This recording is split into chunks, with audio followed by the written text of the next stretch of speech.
Hey, Hickok here, and this is a 44 Magnum, the most powerful handgun in the world. Well, at least that's what Clint Eastwood said back in the 70s, right?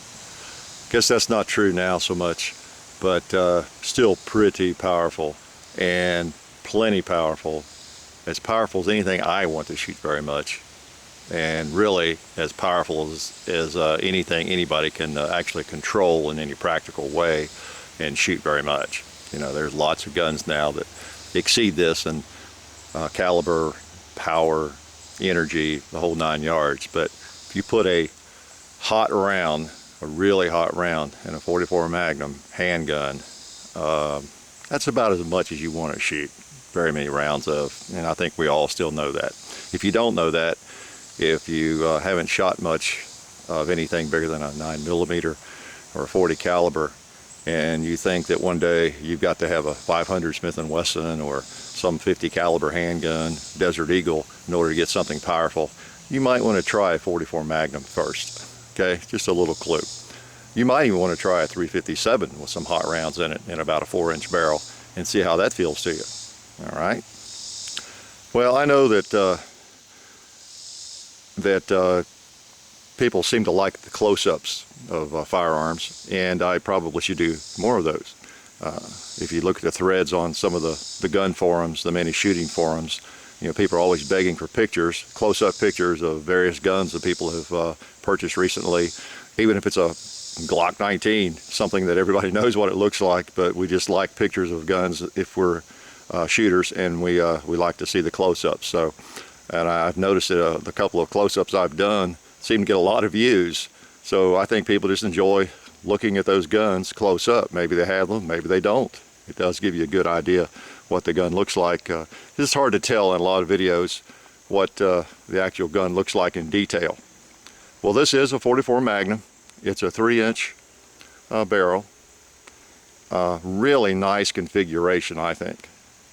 If you've seen my other videos, you know that I favor short barrels on a lot of guns, and this is no exception. Now, I do have the one that I did a video on with the 8 3/8-inch barrel, and that's my baby, but pretty big gun, isn't it? This is about as small as you can get in a 44 Magnum, at least in a Smith & Wesson, and I guess in any gun, and still have everything you need and in a fairly shootable package. Nothing to sneeze at with a 3-inch barrel. Notice those big cylinders are empty, big chambers are empty. Okay, this is a Smith & Wesson. It's a model 629. It's a -4 model, if that means anything to some of you.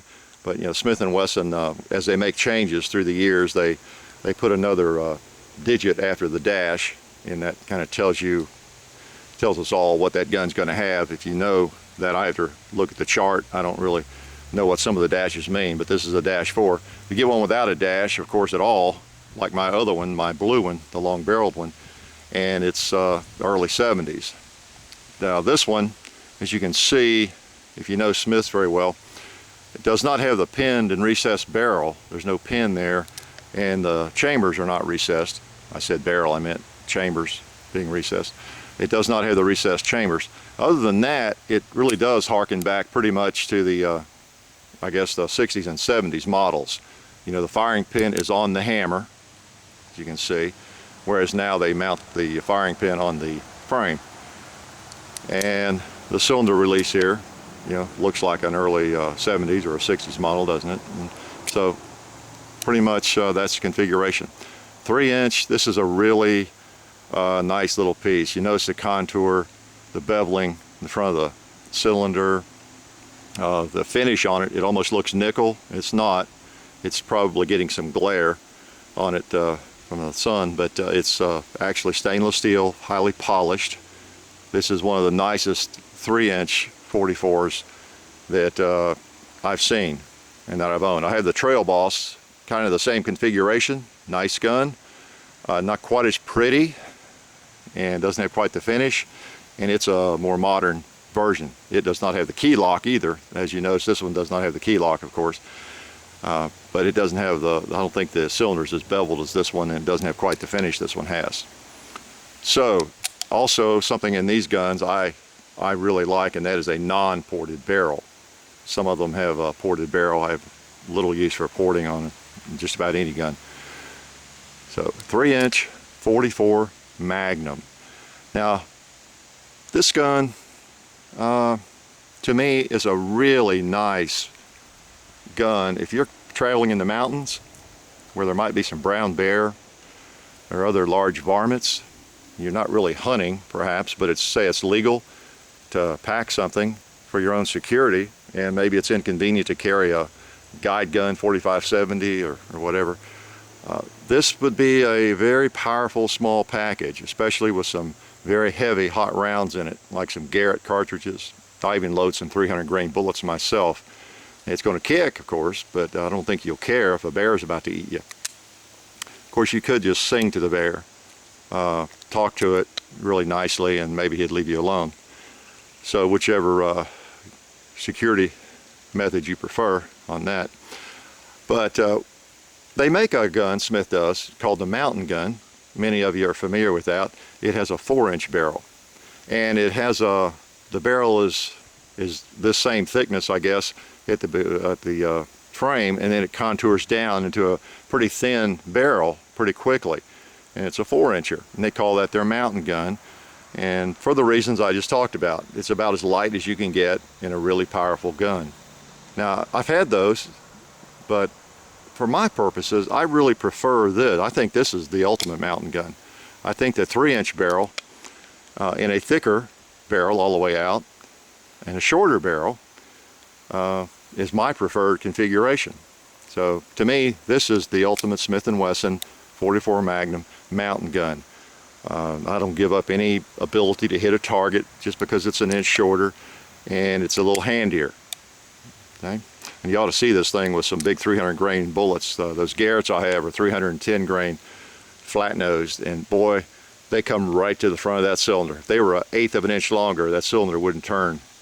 They'd be rubbing on the forcing cone. So it's a dynamite looking package with those in it. And it's dynamite from the rear end when you pull the trigger too. But they're very shootable. So Smith & Wesson 44 Magnum. 44 Magnum is probably one of the there's almost a cult following of 44 Magnum among 44 Magnum shooters. It's just a very popular cartridge. It's one I've shot tens of thousands of rounds through in other guns. I haven't shot this one all that many times, but very popular round. We all know that. One of the beauties of it is you can also fire 44 specials in this gun, in any 44 Magnum handgun that I'm aware of. I don't know about the Desert Eagle, if it'll function specials or not, but the revolvers you can put specials in, which I'll do here. I'm actually going to shoot the thing. This is not just a show and tell. I might as well start with some of the big boys now. These are 44 Magnum rounds, jacketed hollow points. All right, so let's put some of these in here and see if I can take a couple of shots, keep from hitting the camera with recoil. Whoops, I'm sure the sound will go away for a while since I'm right in the face of the camera. So here we go. Now, as you know, you can fire these double action or single. With a hot round, I really prefer to go ahead and cock the hammer. It doesn't hurt your hand as much. Maybe you can get an idea of the difference in the recoil. Maybe we can sight it right down the camera lens. Maybe you can do the sighting. I should have put a target out there. Let the viewers decide whether the sights are on or not. Click. I was anticipating that, wasn't I? Okay. Oh, might as well do all this in front of the camera if I can. A little more awkward. Okay. Empty cases. All right. So, yeah, I kicked a little bit, but again, my hand's okay. Didn't hurt. I have no stinging. Boom. It does a nice job. And it's accurate for a 3-inch barrel. And if you haven't learned anything else from my videos, if you've seen my videos, I hope it is that a short barrel can be just about as accurate as a long barrel. if you can hold her steady. Okay. So let me fish around my pocket here. Well, before I do that, let me show you what a lot of people carry. If they carry one of these or have one of these in their house for home defense, they generally will have some of these, well, not always, but these 200 grain 44 special gold dot hollow points. You know, that's kind of the one of the preferred 44 defensive rounds. That's, I know people that actually carry those, that actually carry one of these things, you know, with their handgun carry permit. Big gun to carry, isn't it? Heavy. Makes you appreciate a Glock. That's for sure. Let me fish around my other pocket. Yeah. Now here you see some 44 specials that I load. Okay. Now it's hard to find 44 specials for a decent price, of course, if you don't hand load them. There are certain calibers, 45 Colt, 44 special, 10 millimeter, a lot of these rounds that are very, very expensive if you just go to buy a box of them, generally speaking. Whereas if you hand load them, they're just like anything else that you hand load. They're not free, but they're not any more expensive than a 44 Magnum or a 45 ACP, you know, or anything else. Now these don't kick quite as much, and they're fun to shoot. This is a great little target gun. See, I'm firing this double action now. This has almost the same energy as a 45 ACP. This 45 special does.